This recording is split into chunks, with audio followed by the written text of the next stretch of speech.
So ரீசெண்டாக நான் கேள்விப்பட்ட ஒரு விஷயத்த ரொம்ப நாளாக என் மனசில் ஓடிட்டு இருக்கிற ஒரு விஷயத்த உங்ககிட்ட ஷேர் பண்ணணும் தான் நினைக்கிறேன். நான் இந்த இடத்துல உன்னை நினைத்து படத்தில் ஒருத்தர் நடிச்சிருப்பாரு. நம்ம போராளி படத்தில் நான் கூட அவரை பார்த்துருப்போம். வணக்கம். அவர் பேர் தான் திலீபன், ஆக்டர் திலீபன். அவர் ஒரு டேரக்டர் ஆகணும்னு ஆசைப்பட்டு வந்து இந்த சினிமா ஃபீல்டு அவரை வந்து ஒரு ஆக்டரா மாத்திருச்சு. எஸ், அவரு பின்னாடி பல கதைகள் இருக்கு. அது அவரோட பேட்டியில அவர் சொல்லியிருக்காரு.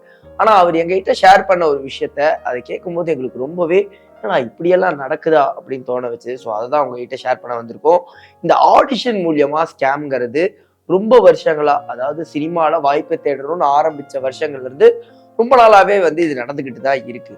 ஆனா இப்ப அது உருமாறி வேற விதமா மாறி இருக்குங்கிறதா உங்ககிட்ட இங்க நான் சொல்லணும்னு ஆசைப்படுறேன். எஸ், முன்னாடிதான் வந்து ஆடிஷன் ஸ்கேம் அப்படிங்கிறது எப்படி நடந்துட்டு இருந்தது அப்படின்னா, ஒரு ஆடிஷனுக்கு ஒரு இடத்துக்கு வர சொல்லுவாங்க, உங்களை நடிக்க சொல்லுவாங்க. நடிச்சதுக்கு அப்புறமா இத்தனை லட்ச ரூபா கொடுத்தீங்கனாலோ, இத்தனை அமௌண்ட் கொடுத்தாலோ இந்த வாய்ப்பு வந்து உங்களுக்கு தான் வரும், இந்த கேரக்டர் நீங்க தான் பண்ணுவீங்க அப்படிங்கிற மாதிரி ஸ்கேம் தான் இது வரைக்கும் நம்ம நிறையவே கேள்விப்பட்டிருப்போம்.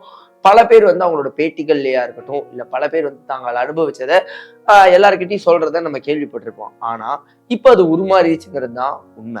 எஸ், ரீசெண்ட் டைம்ஸ்ல இந்த ஆடிஷன் எல்லாமே, ஒரிஜினலா ஆடிஷன்ஸ் எல்லாமே வந்து நேர்ல வர வச்சு எடுக்காம இந்த வந்து வாட்ஸ்அப் மூலியமாவோ இல்ல மெயில் மூலியமாவோ அந்த ப்ரொஃபைல் வாங்கி பண்றதுனால இந்த நேர்ல ஆடிஷன் ஸ்கேம் கொஞ்சம் கம்மியா இருந்து ரீசெண்ட் டைம்ஸ்ல இப்ப எகைன் வந்து அதிகமா இருக்கு.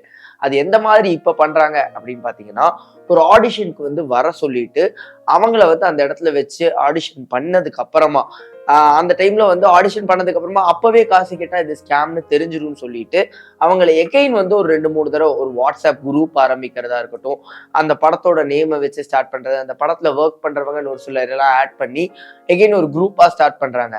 லொகேஷன் பாக்குற அளவுக்கு போறாங்க. மற்ற டீட்டெயில்ஸ் எல்லாமே பேசிடுறாங்க. இன்னொரு 10 நாள்ல ஷூட்டிங்னு சொல்றாங்க.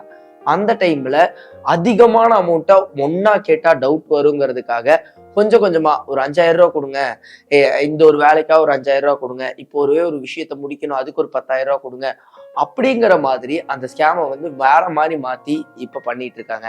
அந்த திலீபன் அவர்கள் எந்த மாதிரி ஒரு விஷயத்துல மாட்டினாரு அப்படின்னா, அவர் ஒரு இடத்துல கதை சொல்லி கிட்டத்தட்ட அது கன்ஃபார்ம் ஆன பிறகு, அவங்க வந்து ஆக்டர்லாம் பேசிடலாம்னு முடிவு பண்ண பிறகு, லொகேஷன்ஸ் எல்லாம் பார்த்துட்டு வந்ததுக்கு அப்புறமா அவர்கிட்ட வேற விதமா சொல்லி இந்த ஒரு 12,000 ரூபா மட்டும் கொடுங்க, அது என்னங்கிற மாதிரி பார்த்து பண்ணிக்கலாங்கிற மாதிரி அவர்கிட்ட இருந்து காசு வாங்கியிருக்காங்க. கிட்டத்தட்ட 23 வருஷமா அவர் ஃபீல்ட்ல இருக்காரு. அவரே இந்த ஸ்கேம்ல வந்து ஏமாந்துருக்காரு. எனக்கு தெரிஞ்சு பலர் வந்து நான் இந்த மாதிரி ஆடிஷன் போனா என்ன வர சொன்னாங்க, முதல்ல ஃபீச்சர் ஃபிலிமா எடுக்க முடியாது, ஒரு பைலட் ஃபிலிமா எடுக்கலாம், அதுக்கப்புறமா அதை வந்து ஃபீச்சர் ஃபிலிமா மாத்திக்கலாம்னு நிறைய பேசினாங்க. என்ன ஒரு ரோல்ல வந்து ஒரு நாள் நடிக்கலாம் வச்சாங்க. நடிக்க வச்சதுக்கு அப்புறமா நம்பி நான் காசு கொடுத்தேன், அதுக்கப்புறமா அந்த கால் யாருமே அட்டன் பண்றது இல்லைன்னு சொல்றதையும் என்னால கேள்விப்பட முடியுது. இது வந்து சென்னையில மட்டும் நடக்கல, இதெல்லாம் சென்னையில மட்டும் தானப்பா நடக்கும், அதனால என்னப்பா பிரச்சனைன்னு யோசிச்சீங்கன்னா, இது சென்னையில மட்டும் நடக்கிற விஷயம் கிடையாது. கோயம்புத்தூர்ல நடந்துகிட்டு இருக்கு, ஈவன் சேலம்ல நடக்குது. இந்த மாதிரி பல இடங்கள்ல ஒவ்வொருத்தரும் வந்து என்னை வந்து சேலம்ல இருந்து படம் எடுக்கிற கூப்பிட்டாங்க, சேலம்ல இருந்து நம்ம ஒரு படத்தை உருவாக்கி சென்னையில வந்து ரிலீஸ் பண்ணுவோம்னு சொன்னாங்க. ஆனா இப்ப வரைக்கும் அந்த காசை வாங்கினவங்க எங்க இருக்காங்கன்னே தெரியலன்னு இது விதவிதமான பெயர்ல வந்து ஊடுருவிட்டே இருக்கு. உங்ககிட்ட இந்த படத்துக்காக யாரும் இப்பெல்லாம் காசு கேட்கறது கிடையாது.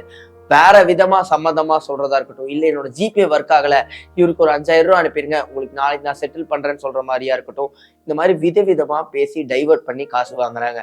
ஸோ சினிமாவை பொறுத்த வரைக்கும் டேலண்ட், லக் இதெல்லாம் தான் மெயினான விஷயமா இருக்கே தவிர காசுங்கிறது ஒரு சைட் ஃபேக்டரா தான் இருக்கு. ஸோ உங்களுக்கு சர்வைவிங் இருக்கு அப்படின்னா வந்து நேரடியா ஒரு தரமான இடத்துல, ப்ராப்பரான இடத்துல, வாய்ப்பு உண்மைன்னு தெரியற வர இடத்துல வந்து ட்ரை பண்ணுங்க. காசை கொடுத்து எல்லாரும் ஏமாற வேண்டாம்ங்கிறத முக்கியமா இந்த இடத்துல நான் சொல்லணும்னு நினைக்கிறேன். ஸோ இந்த ஸ்கேம் இப்ப அதிகமாயிட்டே வருது. முடிஞ்ச அளவுக்கு யாராவது காசு கேட்கறாங்க அப்படின்னா அந்த இடத்துல இருந்து விலகிறதுக்கு மெயினா பார்த்துக்கோங்க. ஸோ இந்த ஒரு இன்ஃபர்மேஷனை உங்களோட ஷேர் பண்ணணும்னு தோணுச்சு, அதனாலதான் இந்த வீடியோ இந்த இன்ஃபர்மேஷன் சொன்னேன்.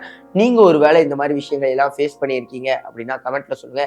அது எந்த மாதிரியான விஷயம் அப்படிங்கிறதையும் கமெண்ட்ல டீட்டெயிலா சொல்லுங்க. மீண்டும் இதே மாதிரி ஒரு வீடியோ சந்திக்கிறேன். Until then, this is Vijay Pranesh signing off.